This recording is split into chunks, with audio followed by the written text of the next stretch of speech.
네, 계시록 13장의 말씀이죠. 12장에서 이제 그 옛뱀의 정체가 이렇게 나오죠. 영이 이제 하늘에서 쫓겨나가면서 미혹의 영이죠. 쫓겨나가면서 그 용이 굉장히 분노해서 이제 내려오는데, 용이 사탄이죠, 사탄. 13장에 가면 이제 그 바다에서 나오는 짐승이 있고, 그리고 이제 오늘 본문은 땅에서 올라오는 짐승이에요. 짐승, 용이 있고, 짐승이 있고, 이렇게 바다에서 나온 짐승이 있고, 땅에서 나온 짐승이 있어요. 이제 성경을 자세히 읽다 보면 제일 중요한 것이 이제 분별하는 거예요. 어떻게 분별하는가가 중요한데, 이제 영과, 그러니까 항상 이 사탄이나 또는 적그리스도, 거짓 선지자, 이 세 가지가 같이 역사를 해요. 신비로운 건 이 사탄은 그 모방의 규제예요, 규제. 그래서 하나님 걸 다 흉내를 내요. 흉내를. 그리고 삼위일체 하나님도 흉내를 내서 세 가지가 역사하죠. 영은 사탄이고요. 바다에서 나온 짐승이 있고 땅에서 나온 짐승이 있는데, 이제 사탄과 적그리스도 그리고 거짓 선지자, 이게 새 영이라고 얘기를 해요. 새 영. 그래서 이렇게 역사를 하는데, 이게 이제 미혹하는 영으로 역사를 하는 것을 보게 됩니다. 우리가 성경을 좀 깊이 읽지 않으면은, 또는 좀 생각하지 않으면 이 분별력이 많이 떨어집니다. 분별력이 떨어지다 보면 미혹을 받게 되죠. 그래서 지금 사탄이 제일 많이 하는 게 미혹하는 것입니다. 유혹하고 미혹하는 것이고, 또 그 다음에 많이 하는 게 이제 거짓말을 많이 하게 되어 있습니다. 그러니까 용도 말을 하고, 또 짐승도 말을 하고, 그리고 오늘 본문에 보면 그 우상이 또 말을 해요. 말을 하는 거죠, 이렇게. 그런데 이 마귀가 하는 일은 거짓말을 하는 것입니다. 예수님은 진리시고 참이시라면, 이 마귀가 하는 일은 거짓을 말하고, 또 거짓의 아비가 마귀고, 성경에 보면 이 거짓 선지자 또는 적그리스도, 이게 다 이제 나중에 심판을 받게 되는 것을 보게 됩니다. 우리가 보통 말하는 이제 뭐 실수로 거짓말하고 뭐 또 부득이 거짓말하는 그런 죄도 죄가 되겠지만, 근원적인 거짓말은 예수님이 그리스도라는 사실을 부인하는 것입니다. 이게 가장 근원적인 거짓말이에요. 이 근원적인 거짓말을 하게 만드는 게 거짓 선지자죠. 적그리스도죠. 이걸 이제 잘 분별하는 것이 굉장히 중요한 것입니다. 오늘 이제 본문에 좀 보시면요, 11절에 내가 보매 또 다른 짐승이 땅에서 올라오니, 또 다른 짐승이란 말은 이제 13장 1절, 2절에 나오는 것처럼 바다에서 나온 짐승과 또 다른 짐승이라는 얘기죠. 이제 이번엔 땅에서 올라오니 어린 양 같이 두 뿔이 있고 용처럼 말을 하더라. 이게 이제 모방을 하는 거죠. 어린 양의 모습, 예수 그리스도 어린 양 예수님의 모습을 모방하는 거죠. 또 용처럼 말을 하는 거죠. 그러니까 13장에 보면은 이제 짐승이 바다에서 나오는데 그 뒤에 용이 있습니다. 이게 이제 영적인 것인데요. 이거 이제 이 세상은 이게 영적인 싸움이 많아요. 그래서 겉으로 드러나는 현상만은 봐서 모르고요. 그 배후에 누가 있느냐, 배후에 하나님 아버지가 계신지 아니면 이 용 사탄이 있는지를 잘 분별을 해야 되는데, 이 용 사탄이 바다에서 나온 짐승에게 권세를 주는 거죠. 이게 아주 그냥 그대로 모방하는 겁니다. 하나님 아버지가 예수님에게 모든 권세를 주시고 또 예수님을 믿는 우리에게 권세를 준 것처럼 이 용 사탄이 이 바다에서 올라온 짐승에게 권세를 주고 또 그 모든 권세를 이렇게, 이 권세는 무너뜨리는 권세죠. 파괴하고 무너뜨리고 분리시키는 권세를 주는 것이죠. 이렇게 보면은 이 사탄이 하는 일은 뭐냐면 거의 모방을 해요. 그래서 굉장한 미혹을 하는 것이죠. 북한의 김일성이를 보면 완전히 북한은 종교로화되어 있습니다. 그래서 그 김일성, 김정일, 김정은을 이렇게 숭배하게 만들죠. 경배하게 만들어요. 그래서 북한을 방문한 분들이 나중에는 다 그런 건 아니지만 초창기에 가면 반드시 김일성 동상 앞에 절을 하지 않으면 안 되게 돼 있어요. 네. 얼마나 무섭게 감시를 하는지. 그리고 그 모든 찬양이 김일성 찬양을 하는 거죠. 그러니까 어쩌면 그렇게 만들어 버릴 수 있는지 대단한 겁니다. 그러니까 미혹의 영이 한번 빠져 들어가면 미혹의 영에 헤어나오지를 못하는 것입니다. 그러니까 이제 이단이나 또 이런 데 빠져 들어가면은 그 미혹의 영이 굉장히 무섭습니다. 왜냐하면은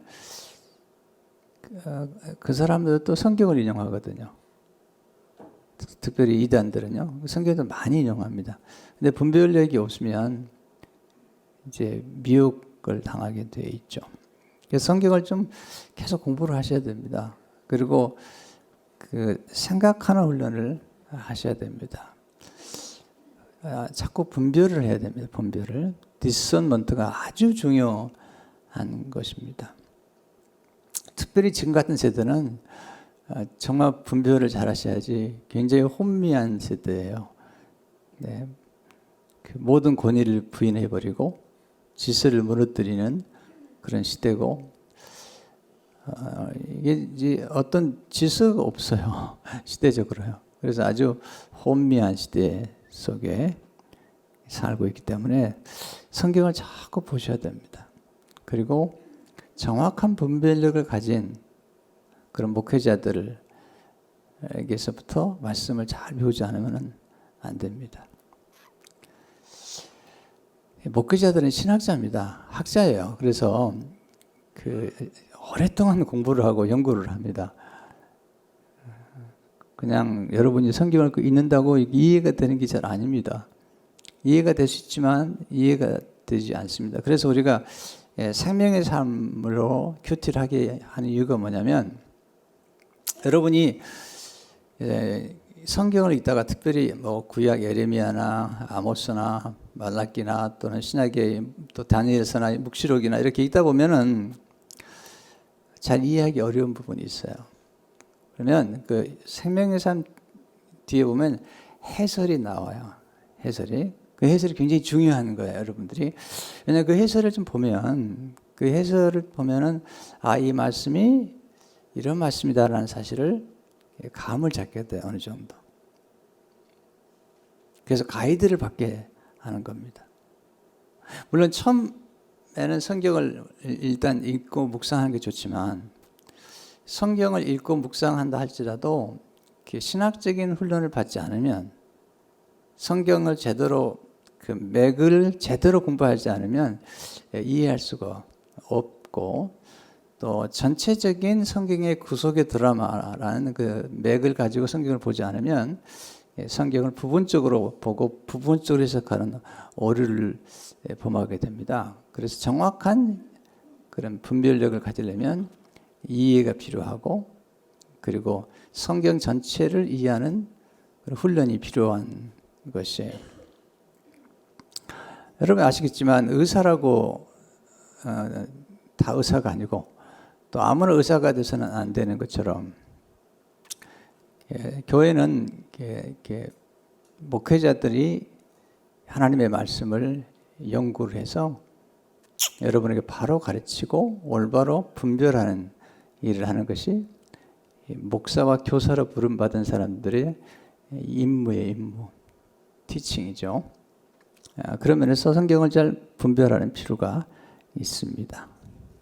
2절에 보시면 12절에 보시면 그가 먼저 나온 짐승의 모든 권세를 그 앞에서 행하고 땅과 땅에 사는 자들을 처음 짐승에게 경배하게 하니 곧 죽게 되었던 상처가 나은 자니라. 이게 이제 처음 짐승에서 나온 모습인데 13장 3절에 보면 그의 머리가 하나가 상하여 죽게 된 것 같더니 그 죽게 되었던 상처가 나음에 온 땅이 놀랍게 여겨 짐승을 따르고, 이것도 이제 모방하는 겁니다.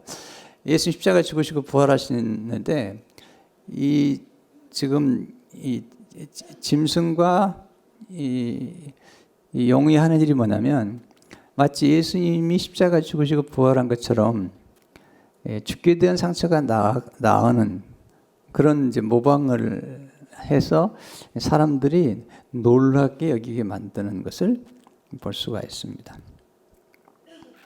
그래서 권세를 그 앞에서 행하고 땅과 땅에 사는 자들을 처음 짐승에게 경배하게 하니 곧 죽게 되었던 상처가 나은 자니라. 그러니까 이제 주로 하나님께 경배할 것인지 아니면 영 사탄에게 경배할 것인지, 그리고 이 사탄과 함께 이렇게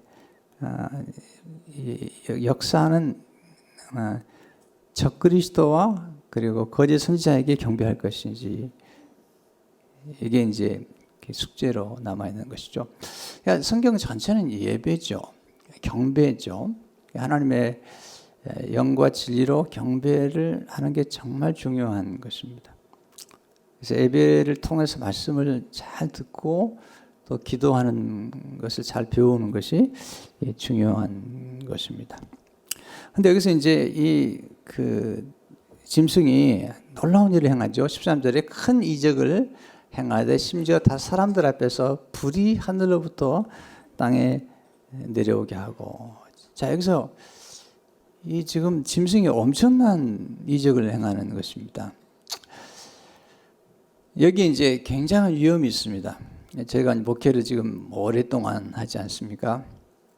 하는데 이렇게 말씀 중심으로 가는 게 가장 건강하고 안전한 것이에요. 근데 자꾸 이게 이적이나 또 이런 기적에 미혹이 되게 되면 이상한 길로 많이 빠지게 됩니다. 그래서 말씀으로 자꾸 돌아가야 돼요. 그리고 말씀으로 거듭 돌아가지 않으면 안 됩니다. 근데 제가 이제 가끔 보면 이렇게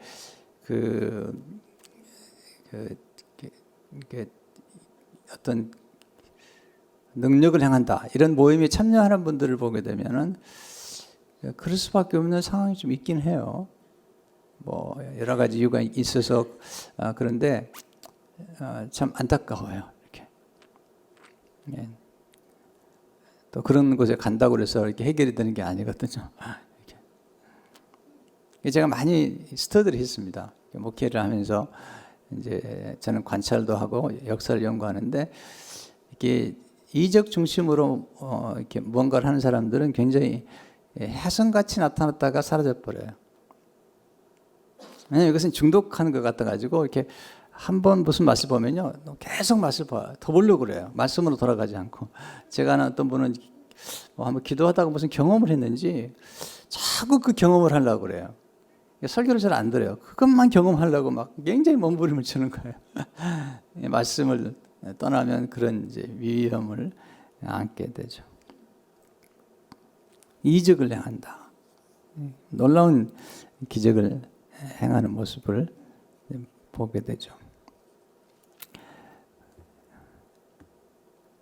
예수님도 말씀하셨어요. 하늘에서 불을 내릴 것이다.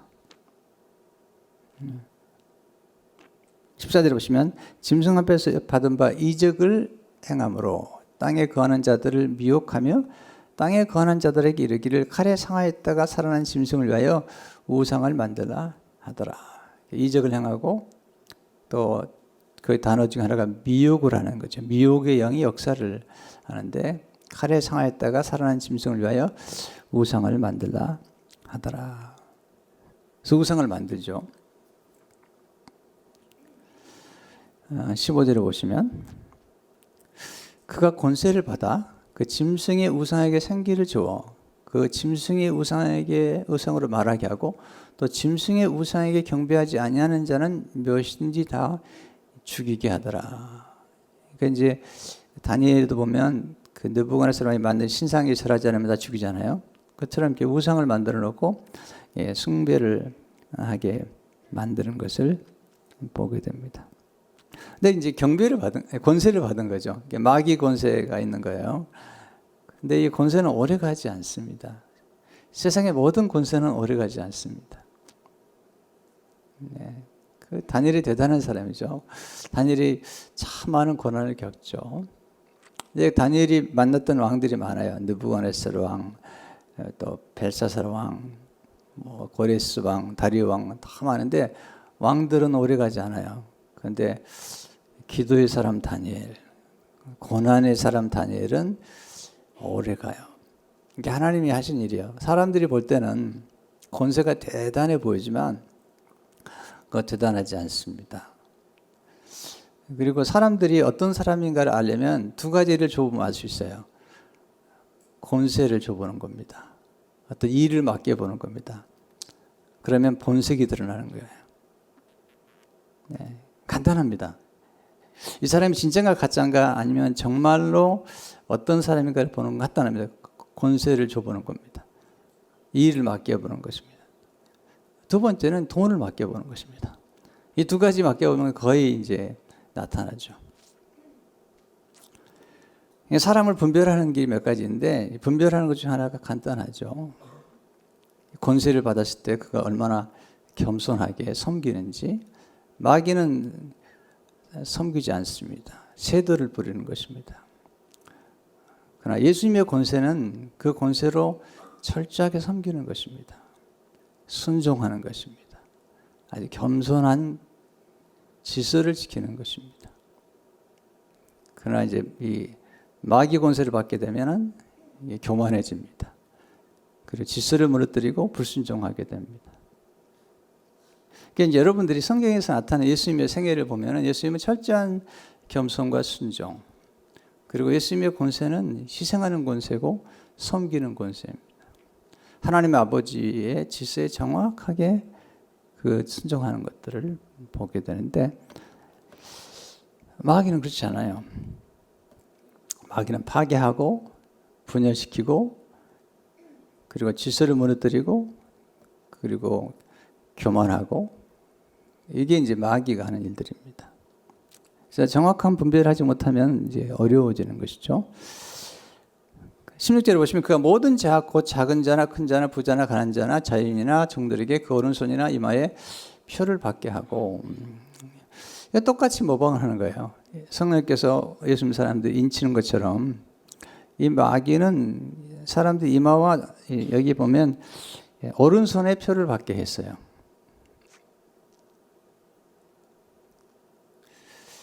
그러니까 여기서 이렇게 하는 일은 뭐냐면 경제적인 걸 가지고 이제 예수님 사람들을 핍박하는 거죠.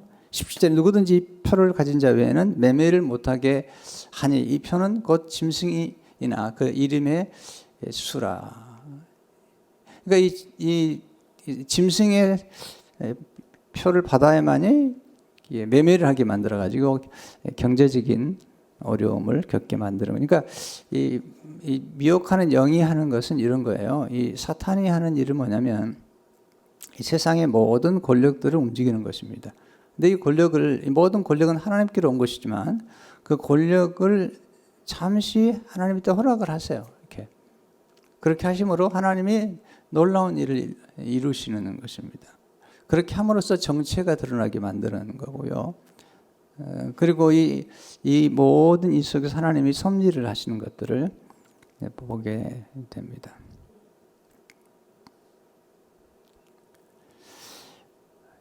그래서 우리가 보면 이 주로 이 마귀가 하는 게 뭐냐면 싸움입니다. 싸움.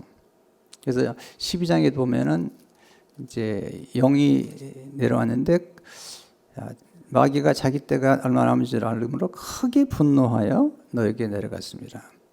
이 마귀가 하는 일은 뭐냐면 크게 분노하는 것입니다.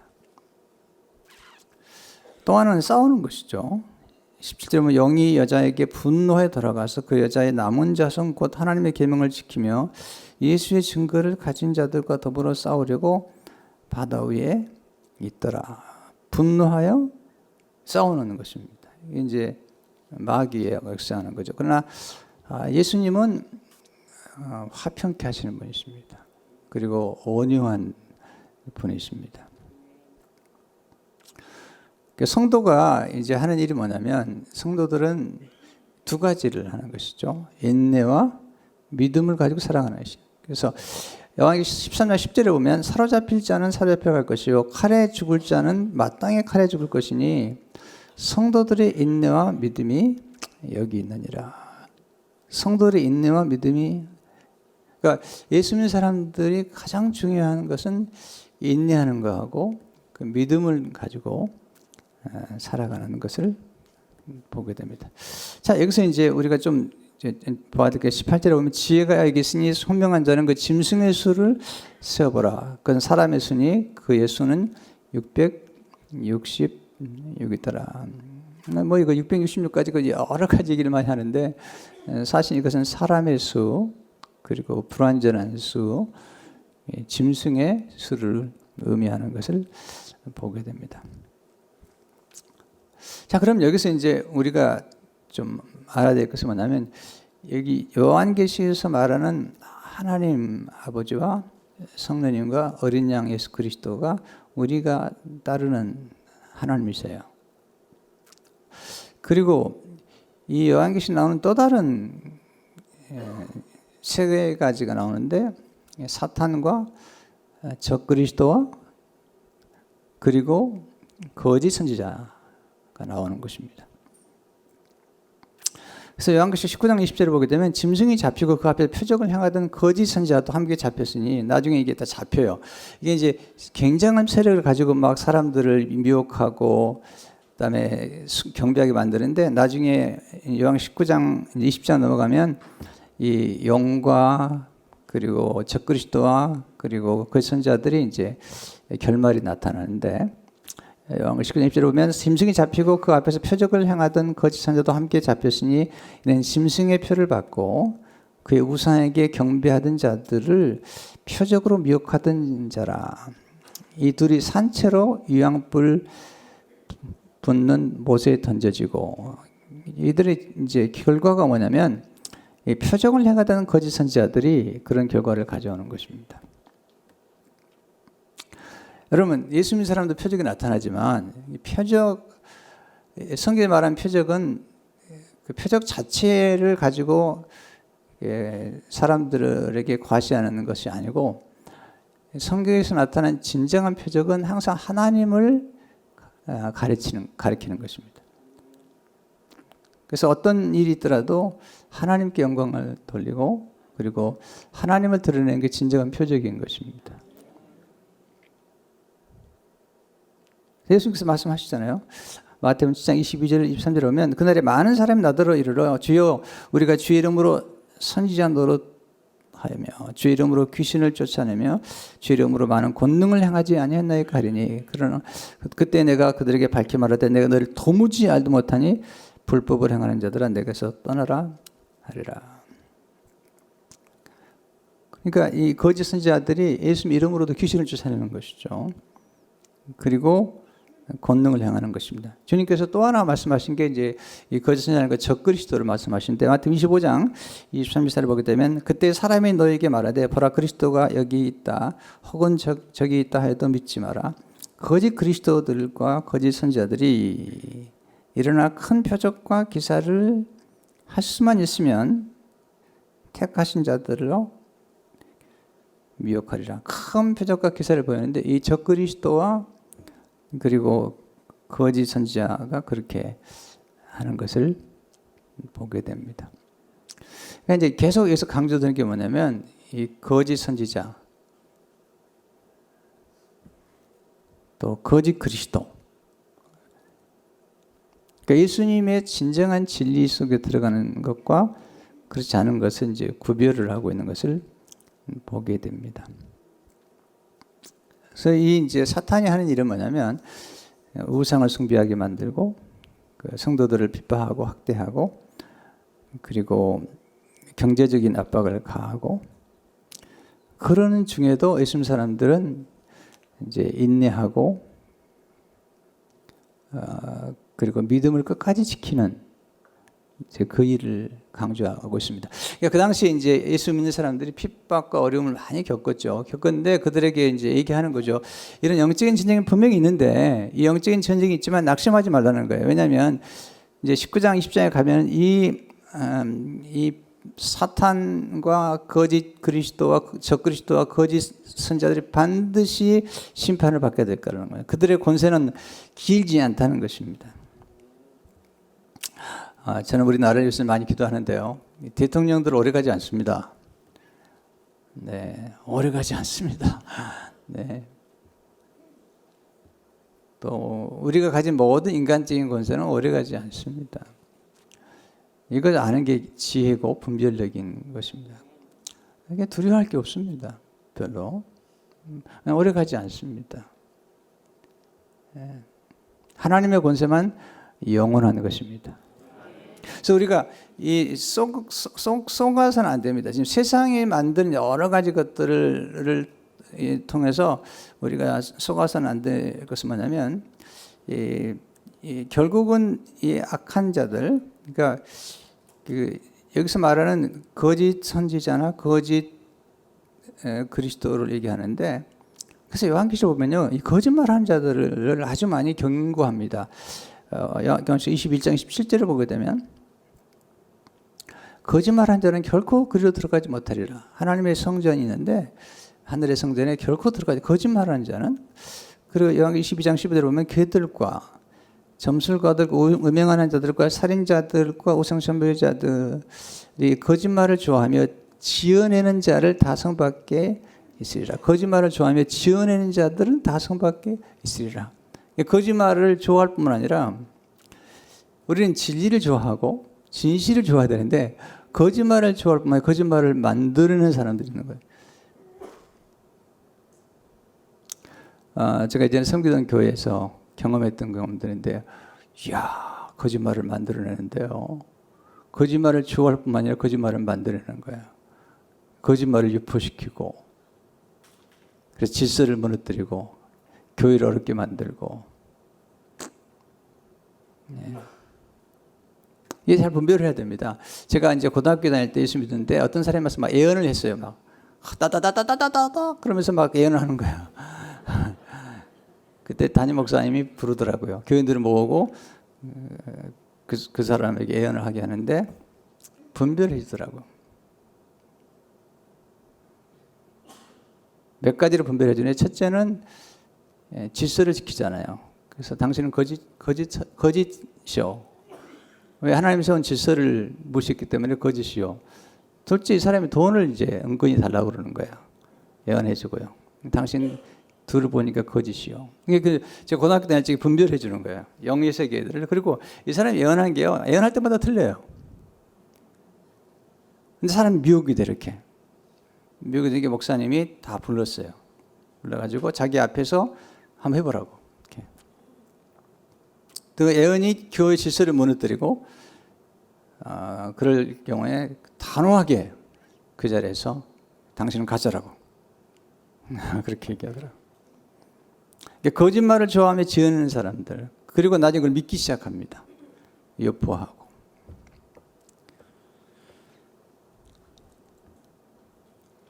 그래서 이제 요한계시록에 보면은 이제 그 점을 강조하는데, 예수님께서 이제 요한계시록 쓴 사람이 요한인데 예수님이 요한복음 8장 40절에 보면 너희는 너희 아비 마귀에서 났으니 너희 아비의 욕심대로 너희도 행하고자 하느니라. 그는 처음부터 살인한 자요 진리가 그 속에 없으므로 진리에 서지 못하고 거짓을 말할 때마다 제 것으로 말하나니 이는 그가 거짓말장이요 거짓의 아버지가 되었습니다.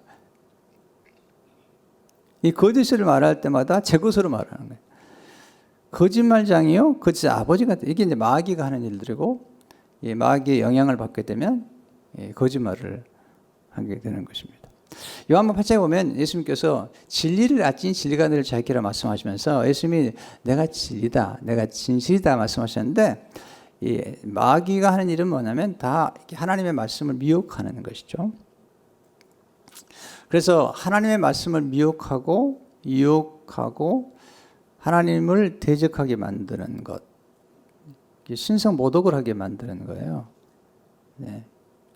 그러니까 이 짐승이 하는 일이 뭐냐면 요한복음 10장 5절에 보면 짐승이 과장되고 신성 모독을 말하는 입을 받고 네. 하나님을 비방하되 그 이름과 그의 장막과 하늘에 사는 자들을 비방하더라. 이게 마귀가 하는 일이 뭐냐면 과장하고 신성 모독을 말하고 비방하고 그리고 하나님을 저주하는 것입니다. 질서를 무너뜨리는 역할을 하는 것입니다. 불평이 많아요. 제가 하루직에 경험이 많은데요. 한 번은 이제 한 분을 만났는데 이분은 주로 한 사람 속에 귀신이 들어가면 그 귀신을 연구하는 사람이에요. 그래서 귀신이 들어가면 귀신하고 얘기를 하고 그 다음에 몇 개월 다섯 번 만나보면 그 속에 귀신하고 얘기하는데 이분은 참 놀라운 걸 가지는데 한 사람, 이게 저한테 얘기를 하더라고요. 이렇게 사람 속에 귀신이 들어가면 그 사람이 바뀌어버린다는 거예요. 그 영 때문에.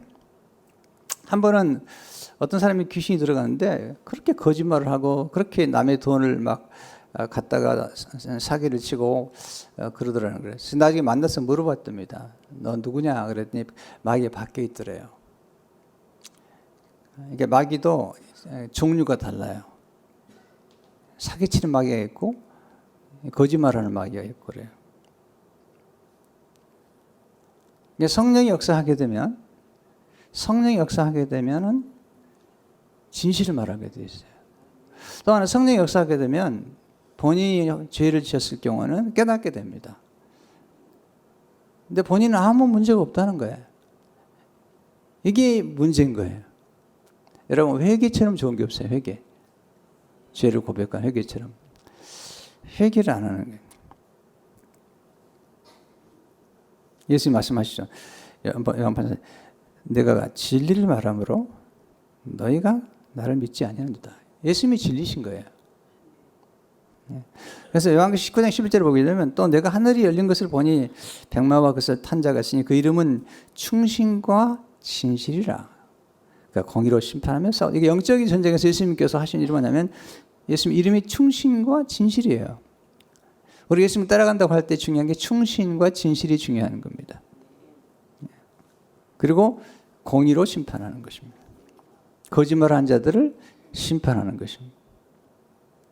요한복음 19장 14절에 보면 또 그가 그 피 뿌린 옷을 입었는데 그 이름은 하나님의 말씀이라 칭하더라. 16절에 보면 그 옷과 다리에 이름을 쓴 것이니 만왕의 왕이요 만주의 주라 하였더라. 할렐루야. 여러분 우리 예수님이 어떤 분인가를 아셔야 됩니다. 이 사탄은 거짓말장이에요. 그리고 자꾸 화를 내고 짜증을 부리고 그런 거죠. 조심해야 돼요. 성령은 우리 마음속에 평강을 주고 기쁨을 주고 무엇보다도 감사하게 만들어요. 감사. 어제도 이제 한 분이 감사 언어라는 책을 썼는데 이분이 심리학을 전공한 분이고 목사님이신데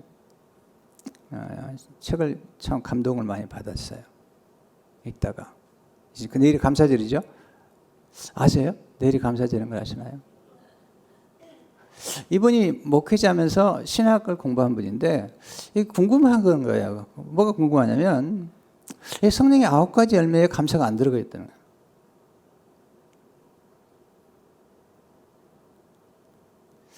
성령의 9가지 열매에 감사가 안 들어가 있는데 성경은 감사를 아주 강조하는데 왜 성령의 9가지 열매에 안 들어가 있고, 그리고 그 성경에 보면은 사랑을 강조하는데 이 감사를 얘기할 때는 지금 사랑과는 또 다른 차원에서 얘기를 한다는 거예요. 그래서 이분이 질문을 한 거죠. 좋은 질문이더라고요. 저도 이제 감사하는 모든 인격이 완성이에요. 모든 배움이 완성이에요. 만약에 우리가 불평하게 되면 눈이 어두워져 가지고 하나님이 주신 은혜를 볼 수가 없는 거예요. 그러니까 교만한 사람들은 감사하지 않습니다. 겸손해야 감사하는 거예요. 근데 이분이 이제 이제 연구를 쭉 하는 중에 굉장히 놀라운 얘기 하더라고요. 인간은 태어나자마자 우리 야단과 하와가 딱 눈을 열자마자 모든 게 주어졌다는 거예요. 모든 게 주어졌다는 거예요. 다 공짜라는 거예요. 은혜라는 거예요. 눈을 떠보니까 다 만들어져 있는 거예요. 그래서 그걸 볼 때 제일 먼저 인간이 한 것은 감사라는 겁니다. 감사. 그러니까 이 감사라는 것은 근원적인 거라는 거예요. 인간이 근원적이고 본질적으로 감사를 하게끔 돼 있다는 거예요. 그렇게 함으로써 하나님 만드신 것들을 다스리는, 잘 돌보는, 사랑하는, 돌보고 사랑하는 길에, 그러니까 감사가 있으므로 사랑이 있는 거예요. 하나님의 모든 것을 거저주시는 은혜가 있고 그 은혜에 대해서 감사하는 반응하는 것이 제일 먼저라는 거예요. 그러니까 사랑보다 먼저 있는 게 감사라는 겁니다. 그리고 이 감사라는 그릇 안에 9가지 열매가 담긴다는 것입니다. 그러니까 이게 근원적인 거라는 거예요. 그런데 마귀는 하나님에게 감사하지 못하게 만드는 것입니다. 왜냐하면 아담과 하와가 이렇게 아담이 눈을 떴을 때 하나님 앞에 감사하고 시작한 거거든요. 근데 그걸 못하게 하는 거죠. 그러니까 성경에 보게 되면 이 3가지가 이제 창세기에 나오는데, 첫째가 뭐냐면, 이 첫째가 하나님을 향한 신뢰를 하는 거죠. 왜냐하면 하나님 모든 걸 만드셨기 때문에. 두 번째, 사명을 맡기죠. 생육하고 번성하고 땅에 충만하라. 세 번째가 아주 중요한 건데요. 이게 세 번째를 놓치면 안 돼요. 금지예요, 금지. 선악과를 따먹지 말라. 금지. 이게 절제입니다. 그러니까 9가지 열매 가운데 제일 마지막이 최고의 절정인데 이게 절제거든요. 절제라는 게 뭐냐면 금지하는 거예요. 네. 대부분이 망하는 게 왜 망하는 줄 아세요? 멈추질 않는 거예요. 네. 그러다가 그냥 한꺼번에 망하는 거예요. 이게. 지금 이 권세를 부리는 사람들이 그러다 망하는 거예요. 욕심을 부리는 거예요. 본인이 대단한 줄 아는 거예요. 네. 여러분, 금지, 이게 축복인 거예요. 절제, 이게 축복인 거예요. 뭔가 하나 모자라는 게 있는 것을 아는 게 축복인 거예요. 그래서 성령이 여러분들이 이게 살아가면서 이 하나님이 명하시니 왜 선악과를 따먹지 말라고 그러냐면 우리 삶 가운데 이것이 중요하기 때문에 그러는 거예요. 여러분들이 왜 하나님 우리에게 고통을 주시죠? 우리 마음대로 하면 행복할 것 같죠? 그렇지 않습니다. 뭐든지 내 마음대로 등 따뜻고 뭔가 많으면요 귀한 걸 모릅니다. 그래서 어느 정도 약간 부족하게끔 하나님께서 우리를 금하게 하시기는 선악과 따먹지 말라. 그래서 뭐냐면 그렇게 함으로써 나머지 모든 것들을 부유하게 누릴 수가 있는 것입니다. 그런데 사탄이 안 그렇죠. 자족하게 못하게 하는 겁니다. 너 선악과 이거 안 따먹으면 너 불행하다는 겁니다. 이 세상에 드는 거예요. 세상에 나는 모든 뉴스를 보면, 뉴스가 아니라 광고를 보면요, 이거 안 사면 너 불행하다는 겁니다. 네. 세상은 전부 아이입니다. 아이폰, 아이패드, 아이맥스, 다 아이입니다. 성경 그렇지 않습니다. God. 우리는 아이폰을 가지고 내 마음대로 하겠다는 거잖아요. 그래서 아이폰은 많이 사용하는데 하나님과 대화는 안 해. 하나님 말씀은 가까이 하지 않고. 모든 게 I. 애플이 만든 게 뭐죠? I. 네. 하나님의 자리에 I를 놔둔 거죠. 그래서 이 말씀이 참 분별력이 정말 중요하다는 생각이 들어요. 여러분, 감사는 모든 배움이 완성인 거예요. 모든 인격의 완성인 거예요. 배은망덕한 것. 이것은 인간의 가장 악한 거라는 거예요. 배은을, 하나님이 주신 은혜가 얼마나 크고 우리에게 주신 모든 것들이 하나님께로 왔는데 그걸 가지고 배은망덕하는 것. 근데 감사하는 사람이 많지 않습니다. 저도 목회보지만 수많은 사람에게 은혜를 베풀고 사랑을 베풀지만 그걸 정말 감사하는 사람이 참 적어요. 예수님께도 나병 환자를 고치셨잖아요. 그 중에 한 명 와서 감사해요. 감사하게 되면요, 돋보여요. 감사하게 되면 사람들이 끌려요. 불평한 사람들은 멀리해요. 왜? 예고편이 보이니까 그래요. 감사하는 사람은 예고편이 있어요. 아, 이 사람은 하나님의 축복하신 사람이에요. 근데 불평하고 원망하는 사람들은 예고편이 보이는 거예요. 보세요. 원망했던 이스라엘 백성들 가운데 1세들은 다 죽었어요. 아예 끝내버리는 거예요. 그러나 감사하고 믿고 순종했던 여호수아 갈렙은 가나안 땅에 들어가는 거예요. 아멘 안 하시는 거 보면요, 좀 대단한 분들이세요. 할렐루야. 이게 성경의 원리를, 성경이 맞아요. 저는 이제 성경을 조금 묵상하는 중에 늘 성경으로 돌아가서 우리가 연구를 해야 되는데, 이게 지금 이 거짓이나 악으로부터 우리가 자꾸, 그러니까 우리가 주기도문을 그렇게 하는데요. 주기도문 가운데 악에서 구하옵소서. 따라서 악에서 구하옵소서. 예. 이 악한 자가 사탄입니다. 이 악한 자가 하는 일이 거짓을 만들어내는 것입니다. 그러나 성령의 역사는 우리가 성령 충만하면 감사하게 만듭니다. 그리고 은혜에 보답하게 만듭니다. 여러분, 은혜를 보답할 줄 알아야지. 이게 자꾸, 물론 뭐 저는 뭘 많이 기대하지 않아요, 사람들에게. 그렇지만 어떨 땐 진짜 안타까운 때 있으면 그렇게 은혜를 받고도 교만을 떨고 그리고 장난치 하는 거 보면요, 참, 이야, 대단하다.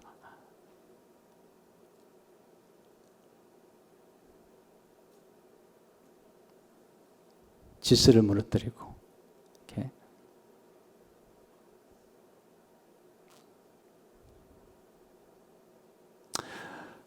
여러분, 예수 그리스도 안에서 우리가 살아간다는 것은 성도가 이렇게 하나가 되고 정말 목회자들과 같은 마음, 같은 뜻. 정말 우리 교회가 얼마나 좋은 교회입니까? 할렐루야. 이거 이렇게 좋은 교회에서도 행복하지 않다면 좀 문제가 있는 겁니다. 우리가 완벽하지 않지만, 네. 그래서 우리는 이 감사의 계절에 근원적인 감사를 해야 돼요. 그리고 더 근원적인 감사가 또 하나 있는데, 그것은 하나님이 우리를 구원하셨다는 겁니다. 그 죄악 가운데 있는 우리를 구원하셔서 하나님의 자녀로 삼은 걸 여러분 감사하시 바랍니다. 이 근원적인 감사를 해야 돼요. 그리고 우리를 새롭게 만들어 가시고 우리에게 성령의 은혜를 부어주시고 하나님의 말씀을 우리에게 주신 것들에 대한 근원적인 감사를 해야 됩니다.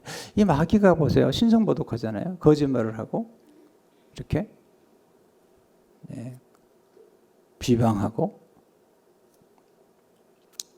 우리는 간단합니다. 분별력이라는 게 있어야 돼요. 신자들도 자꾸 분별할 수 있어야 됩니다. 성경에 또 여러분 스스로도 여러분이 성령의 역사가 사로잡혀 있는지 아니면 마귀에게 사로잡혀 있는지 조심해야 됩니다. 네. 가끔 보면 제가 이렇게 두 가지를 보는데요. 신자들을 관찰하면 어떨 때는 성령의 역사는 같은, 어떤 때는 악령의 역사를 해요. 두 가지 영의 역사라는 거죠. 그래서 본인도 혼돈스러운 거예요. 그래서 우리가 늘 성령 충만해야 됩니다. 할렐루야. 그리고 금지하라고 하는 건 금지해야 됩니다. 그 금지하는 것을, 그 선을 넘으면, 철로에서 선을 넘으면 이게 망하는 거예요. 망하는 거예요. 하나님 왜 교만을 악하다고 그러는가? 교만은 모든 패망의 선봉인 거예요. 네. 제가 내 생각이지만은 하나님이 바울이 하나님 저 육체의 가시를 좀 걷어주세요 그랬더니 하나님 뭐라고 말씀하시죠? 너로 하여금 자고하지 않게 해서. 너 자고하면 망한다는 거예요. 너 교만하면 너 망한다는 거예요. 그러면 마귀가 하는 게 뭐냐? 스스로를 높이는 거예요. 이렇게. 근데 예수님은 항상 하나님을 높여드리고 또 겸손한 사람들 항상 하나님, 예수 그리스도, 할렐루야. 그 길을 가는 게 중요한 거예요. 우리가 받은 모든 것들은 다 하나님께로 온 거예요. 그렇지 않아요? 모든 것들은요. 그것들을 늘 감사하고. 여러분 겸손이 얼마나 어려운데요. 네. 이번에도 이동 목사님 모셔서 집회하는 중에 이동 목사님 제 스승이시라고 저는 늘 얘기하고 또 이번에도 말씀을 드리고 그때 그런 얘기 하시더라고요. 이렇게 계속해서 이렇게 얘기하는 사람이 많지 않다는 거예요. 네. 그럼 제가 여러분들에게 왜 이제 이동 목사님이나 하영주 목사님이 저희 스승이라고 왜 이렇게 자주 얘기를 하고 끝까지 얘기한 줄 아세요? 그것은 뭐냐면 내가 누구의 권세 아래 있다는 것을 여러분에게 말씀드리는 거예요. 내가 예수 그리스도의 권세 아래 있고 나의 스승의 권세 아래 있다는 것을 말씀드리는 거예요. 누가 그런 얘기해요. 이제 목사님이 이제는 뭐 그 영향도 있고 또 그런데 왜 이렇게 책들을 인용하시냐고 그러는데 왜 훌륭한 분들의 내가 그 아래에 있다는 것을 보여주기 원하는 거예요. 물론 제가 나름대로 묵상하다 보면 참 하나님 많은 영감을 주시지만 그렇게 설교를 하려고 하지 않아요. 여전히 저는 훌륭한 분들을 인용을 해요. 그리고 설교를 자꾸 들어요. 요즘 많이 듣는 설교는요. 수영롭게 이기현 목사님 설교를 좀 많이 들어요. 팀 켈러라든지 리고르 목사님 또 때로는 T.D. 제익스라는 분도 있는데 이런 분들 최근에 고든 맥도날드 목사님의 그 인터뷰 하는 거 들었는데 자꾸 들어요. 책도 열심히 봐요. 왜냐하면 부족하니까. 진짜 부족해서 보는 거예요. 이번에도 제가 설교 한 편을 준비하기 위해서 많은 책들을 공부를 했어요. 교만한 사람은 배우지 않습니다. 여러분 책 읽지 않으면요 참 문제가 있는 겁니다. 여러분의 지성이 마비가 되면 분별력이 떨어집니다. 예. 착각하게 되거든요. 성도 여러분, 내일 감사절인데 참 마음으로 좀 감사를 하면 좋겠어요. 그리고 물질로도 감사를 하고 땡스 기빙이잖아요. 기빙. 하나님의 헌신도 하고 그래서 하나님 주신 은혜가 얼마나 큰지 그렇게 하면 하나님 기뻐하시는 것을 보게 되죠. 우리 나를 지으시니까 하나님, 우리 이번 한 달 동안 지금 찬송 부르는데요. 하나님 은혜를 좀 깊이 생각하고 오늘 하나님 주신 말씀을 좀 깊이 묵상하면 좋겠습니다. 은혜 받으셨어요? 네, 깨달으셔야 돼요. 깨닫지 못하는 사람은 멸망하는 짐승 같다 그랬어요. 성경에 보면 깨닫는 게 참 은혜인 거예요. 네, 깨달음, 이게 축복인 것입니다. 오늘 설교를 또 들으세요. 한 번 들어서는 안 되는 거예요. 이건 영적인 진리에 속하는 것들이에요. 네. 그래서 이게 헛공하게 가지 않으면 안 되는 거죠. 왜냐하면 요즘 거짓이 난무를 하기 때문에 또 교회를 뭐 무너뜨리려고 하는 사람도 있고 아주 질서를 무너뜨리고 이러면 이제 뭐 어려워지는 거죠. 빨리빨리 정리를 하지 않으면 안 되는 거예요. 그래서 교회가 질서를 확실히 잡아나가지 않으면 어려워요. 왜 제가 교회를 개척하겠어요? 두 번씩이란 말이죠. 네, 왜? 그렇게 함으로써 늘 새롭게 교회가 리뉴돼 가고 질서를 잡아가는 그런 일을 하기 위해서 하는 것입니다. 찬양하겠습니다. 나를 지으신